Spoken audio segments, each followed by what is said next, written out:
Hello, I'm the Nostalgia Critic. I remember it so you don't have to. We've all come across that film that was either good or okay, but then the ending ruins everything. From Into Darkness to War of the Worlds to, yeah, every single Iron Man movie. The ending can often have a talent for taking several hours of our lives that were enjoyable and suddenly making you feel like they were wasted. But why? If 2/3 of the movie are good, sometimes even more than that, why do we get so upset when a small percentage is bad? If we have a meal that's mostly good but might have a spice we don't like, we don't get too angry. If we look at a painting that moves us but might have one stroke that's a little off, we don't dismiss the whole thing as garbage. So why does the ending have such an impact on us? Why can it ruin what was, for the most part, perfectly fine? Without getting too much into spoiler territory, we should probably talk about some of the films that have what many consider awful endings, without actually giving the endings away. Some of the more notable ones, as I mentioned before, are Into Darkness and War of the Worlds, but other ones a lot of people bring up recently are I Am Legend, Amazing Spider-Man 2, The Number 23, Ninth Gate, and Now You See Me. All of them have audiences going on and on about how they would have liked the film if it hadn't been for the last few minutes. I'm actually a firm believer that X-Men 3 wouldn't have been that bad a film, or at least on par with the others, if the ending actually went somewhere important, instead of just, sucked. A lot of characters are killed off, but if it led to somewhere meaningful, people probably would have accepted it and acknowledged a lot more of the cooler scenes. Arguably some of the coolest out of the previous X-Men films. A good example of doing that right actually comes from another X-Men film. In a lot of ways, Days of Future Past actually does what X-Men 3 did. It kills off a lot of characters from the previous film, changes timelines from the comic, and puts characters in roles very different from their original intention. But it works in Days of Future Past because it amounted to something important, something huge. Because of this, people remember even more the cool visuals and action sequences where X-Men 3s are overlooked, but not always forgotten. Even this clean slate still had Kelsey Grammer back, arguably the best Beast. So even a sequel trying to retcon this movie had to acknowledge there are some things that were really good. So even if a movie throws in a lot of cool stuff, oftentimes it just comes down to, what do you have to say? There's an alternate ending on the Thank You for Smoking DVD that actually destroys everything the film had been building on. This ending would have transformed it from one of the greatest comedies ever written to meaning absolute dick. Why? Because the film was about going all the way. Finally picking an ethical side and sticking to it without tap dancing. It's like watching all of Schindler's List and at the very end somebody just says, maybe Hitler was right, and then roll the credits. Everything would have meant nothing, and all from just one line. Spielberg obviously knew how to end this movie, but that hasn't always been the case with him. From War of the Worlds to Lost World to Minority Report to AI to even the movie that invented the blockbuster Jaws. Yeah, they brilliantly kept the shark a secret building up what he looks like, but then when they actually showed more and more of him, a lot of people weren't impressed the more they revealed. Shark still looks fake. But the interesting thing about Spielberg is half the time he's pigeonholed into these endings.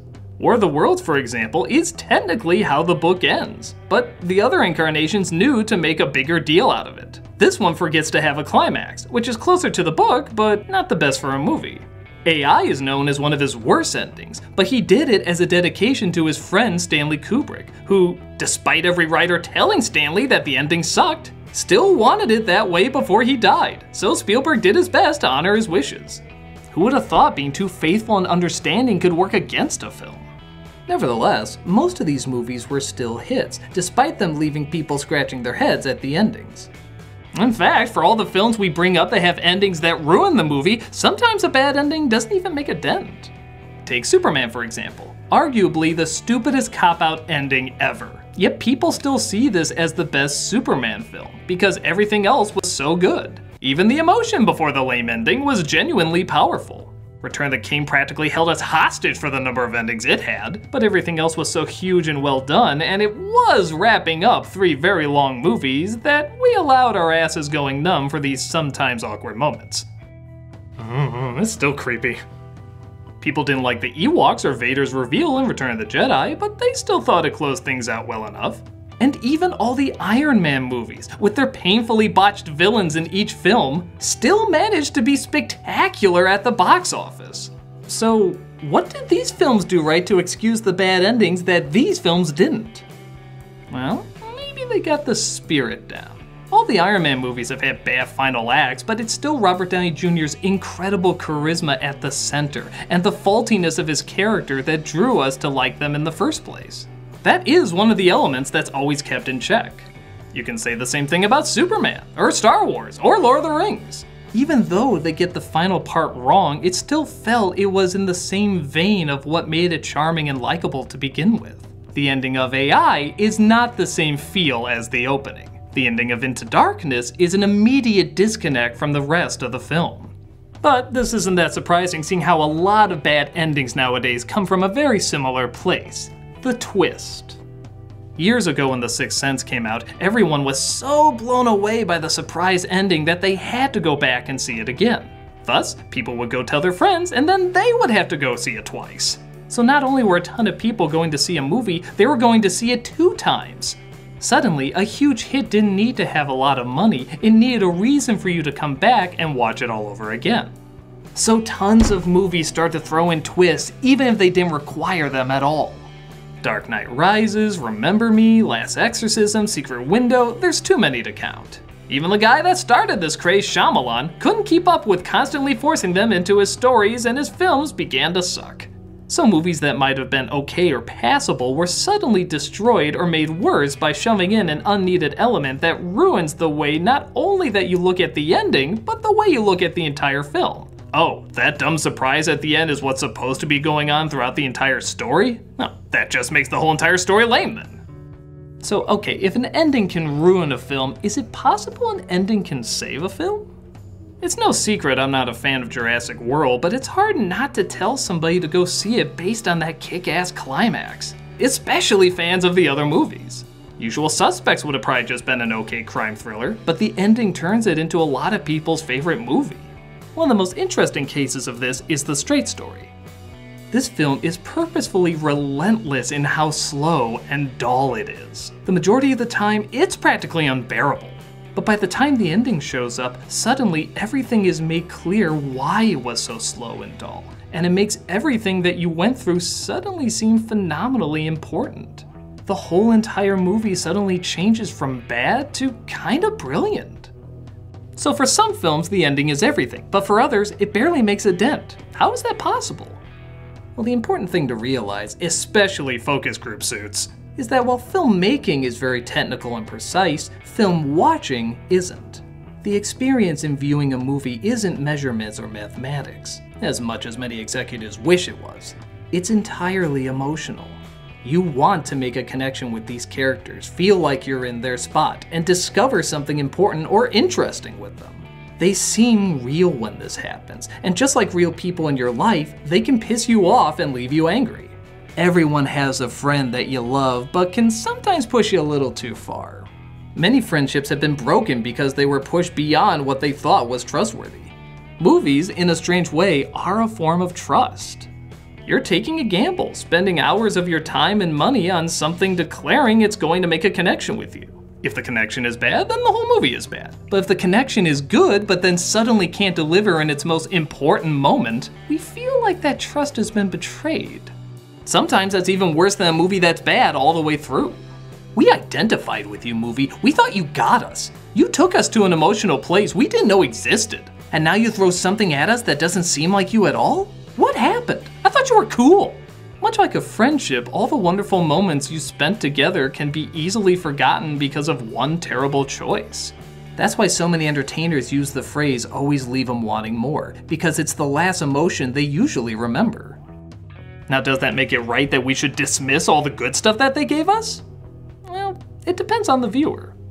Again, like a person, it's all about the emotional connection you have. I can overlook the lame ending of Last Exorcism, but a lot of folks can't. I think the ending of Into Darkness ruins everything, but some people don't mind. Everybody is going to have a different acceptability of what's fulfilling and what leaves you lacking. Our memories especially tend to put the most value in the last major thing we went through, even though many other major things might have happened. So, can an ending ruin a film? Absolutely, and there's good reasons why. But that doesn't mean every film works that way. A movie can have a bad ending, but maybe it wasn't bad enough to overshadow the good. An ending can even change the way you look at everything, teaching you that sometimes it really is important to stay and hear everything someone has to say. It depends on the person and it depends on the movie. But one thing's for sure, a movie is never truly over until it's over. The only thing that matters is the ending.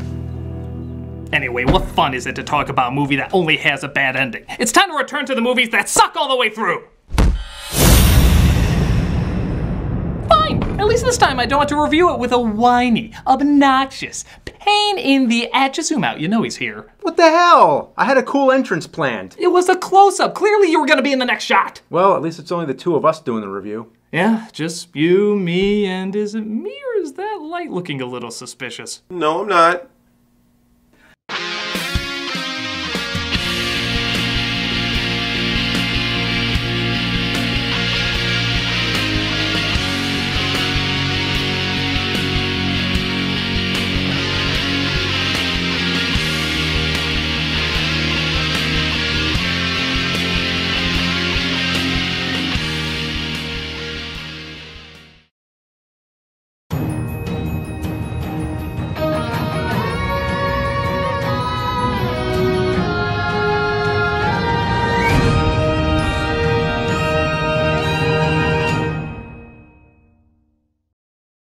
Hey, Doug Walker here doing the charity shout out. This week we are doing redrover.org.